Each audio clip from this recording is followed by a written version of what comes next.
I am pleased to welcome to the stage now Pam Hendrickson, Vice Chair of global investment firm The Riverside Company and Board Chair of the American Investment Council. For our sponsor perspective this morning, Pam will be in conversation with Drew Maloney, President and CEO of the American Investment Council. And now we will welcome to the stage Pam and Drew. Well, Pam, thanks for joining us today. Happy to be here. Thank you very much. One of the reasons that we like to host events like this is to really highlight private equity's role in supporting pensions and pensioners around the country. There are approximately 5,000 private equity firms that are all competing to invest and partner with pension funds. And Riverside, where Pam is the vice chair, is really focused on small businesses and dealing and does a lot of work with pensions. So Pam, maybe you could explain a little bit what the relationship is between Riverside and the pension funds you work with. Sure. Today we manage over $14 billion, and about a third of that money comes from pension funds. And those pension funds are everywhere from Maine to California. And we partner very closely with all of our investors. In fact, one of the core values at Riverside is investors first, because we're in a very competitive environment. And we often say that raising capital is like survival of the fittest, because if you don't do what you say you're going to do and you don't deliver something that is asked of you, you don't raise your next fund.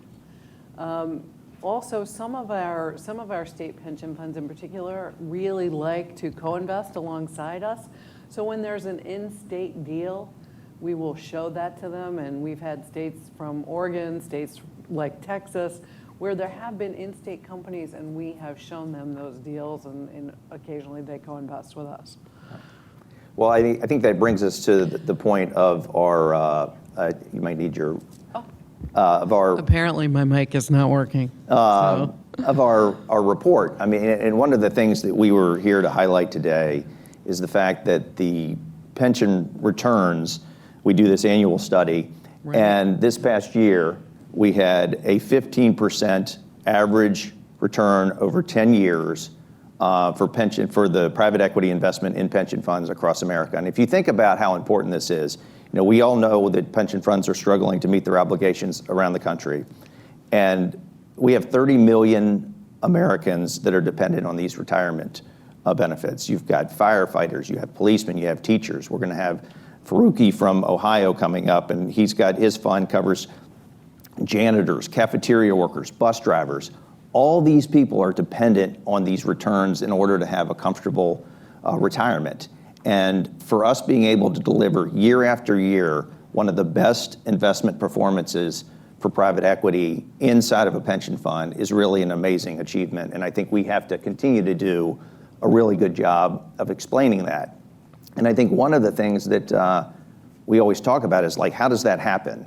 And that happens because you have active managers like Pam and Riverside and other companies really working with these small businesses. And if Pam at Riverside, they only invest in small businesses. 74% of our dollars go to small businesses. So Pam, explain a little bit about how this works with the companies you interact with. Absolutely. I think it's interesting because, Senator Toomey made the comment that the active management, the intellectual provision that private equity provides to the 74% of, I only can talk about small businesses because it's all we do.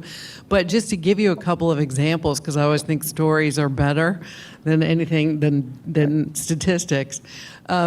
We invested in an Ohio-based company called N2Y. It was it was created by a teacher who noticed that in the public schools there was no curricula for children who are on the learning disabled spectrum, particularly those on the autism spectrum. And so she created a company that did that.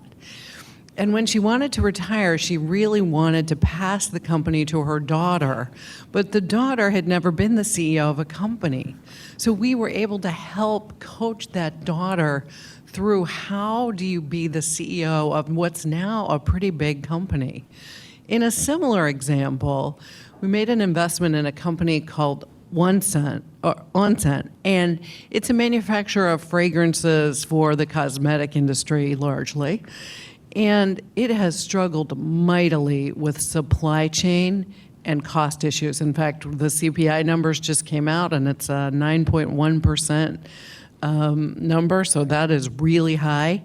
And we helped that company to both segment its client base and figure out like what is the right pricing strategy according to what fragrance you're buying. This is the type of thing that we do.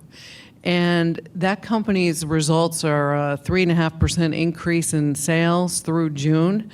And that's what the bus drivers and janitors and teachers need to see, because that's the thing that growth is what is gonna drive returns for them. I mean, you highlight the challenges that we have with 9.1% inflation, supply chain challenges. All while this is going on right now, you have regulators in Washington, the SEC, the FTC, and others that are issuing thousands of pages of new regulations that will impact how investment dollars flow, how funds operate. You're a small fund. You invest in small businesses.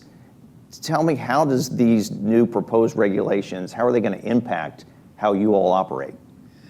Well, what worries me is a small company like the one I just described, Onset, they're really struggling with their supply chain and their cost issues. So how is a company like that then also going to add another layer of reporting so that somebody can read it or put it in a room somewhere and never look at it again? I don't know that that's going to help all of the teachers and policemen who are relying on us for returns. I mean, because what we're trying to do is to grow our companies.